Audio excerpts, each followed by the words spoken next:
So then let's consider first of all, what is a mind in the grip of vicious circles? Well, one of the most obvious instances that we all know is the phenomenon of worry.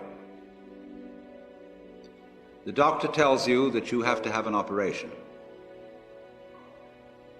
And that has been set up so that automatically everybody worries about it. But since worrying takes away your appetite and your sleep, it's not good for you. But you can't stop worrying, and therefore you get additionally worried that you are worrying. And then, furthermore, because that is quite absurd and you're mad at yourself because you do it, you are worried because you worry because you worry. That is a vicious circle.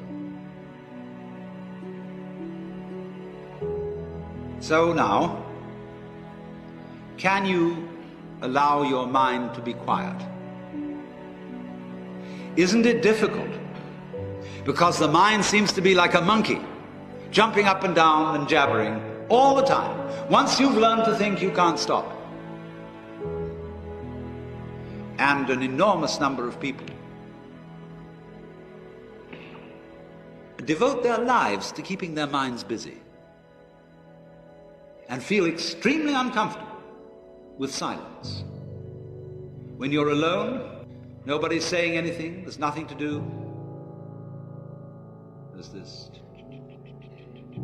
worry, this lack of distraction. I'm left alone with myself, and I want to get away from myself. I'm always wanting to get away from myself. That's why I go to the movies, that's why I read mystery stories, that's why I go after girls, or anything that you do, or get drunk, or whatever.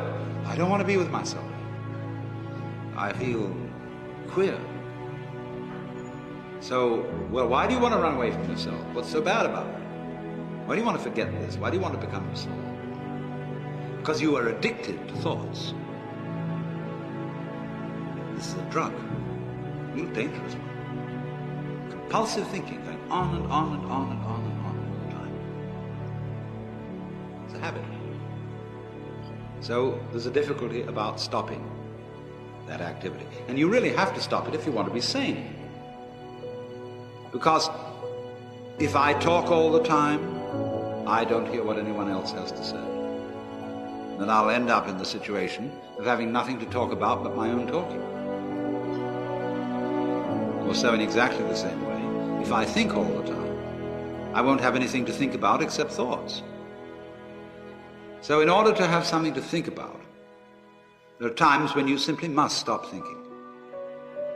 Well, how do you do that?